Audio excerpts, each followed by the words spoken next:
আসসালামু আলাইকুম। সোনারগাঁওয়ে মুক্তিযোদ্ধার গেজেট থেকে 109 জনকে বাদ দেওয়ার আবেদন করে নিজেই পড়লেন বাদ। জানবো তার বিস্তারিত খবর। তবে আপনি যদি যুদ্ধের জীবন চ্যানেলে নতুন হয়ে থাকেন, চ্যানেলটি অবশ্যই সাবস্ক্রাইব করবেন, পাশেই থাকবেন। নারায়ণগঞ্জের সোনারগাঁওয়ে 109 জন মুক্তিযোদ্ধাকে ভুয়া দাবি করে জাতীয় মুক্তিযোদ্ধা কাউন্সিলে অর্থাৎ জামক আবেদন করে আলতাফ হোসেন নিজেই বাদ পড়লেন। মুক্তিযোদ্ধা তালিকা থেকে তার নাম বাতিল হলো।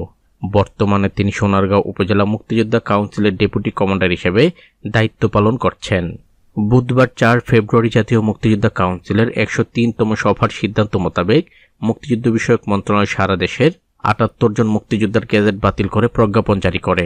সারা দেশের 78 জন ভুয়া মুক্তিযোদ্ধার তালিকায় সোনারগাঁও উপজেলার 51 জন রয়েছেন।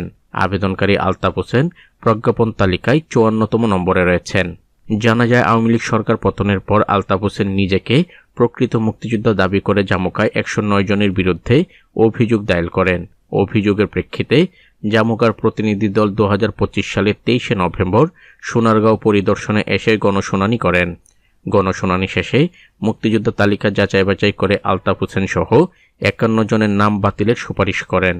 জামুকার মহাপরিচালক শাহিনা খাতুনের নেতৃত্বে গণশুনানিতে জামুকার সদস্য মেজর অবসরপ্রাপ্ত সৈয়দ মহিবুর রহমান, হাবিবুল্লাহ আলম, মেজর অবসরপ্রাপ্ত ফজলুর রহমান, সাদেক আহমেদ খান, মেজর অবসরপ্রাপ্ত আব্দুস সালাম, সোনারগাঁও উপজেলা নির্বাহী অফিসার ফারজানা রহমান অংশ নেন।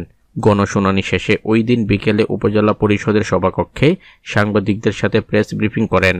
মুক্তিযোদ্ধাদের বাতিলের আবেদনকারী আলতাফ হোসেন জানান, শতাধিক মুক্তিযোদ্ধার বিরুদ্ধে আবেদন করার কারণে ক্ষিপ্ত হয়ে তাকে মুক্তিযোদ্ধা তালিকা থেকে বাদ দেওয়া হয়েছে। তিনি ভারতে ট্রেনিংপ্রাপ্ত মুক্তিযোদ্ধা, মুক্তিযুদ্ধকালীন কমান্ডার ছিলেন। তিনি সব ধরনের প্রমাণপত্র দাখিল করে বিবেচনার জন্য জামুকায় আবেদন করবেন বলেও জানান। তো আজ এ পর্যন্ত, দেখা হবে অন্য এক নতুন ভিডিওতে। ততক্ষণ পর্যন্ত সবাই ভালো থাকবেন, সুস্থ থাকবেন। আল্লাহ হাফেজ।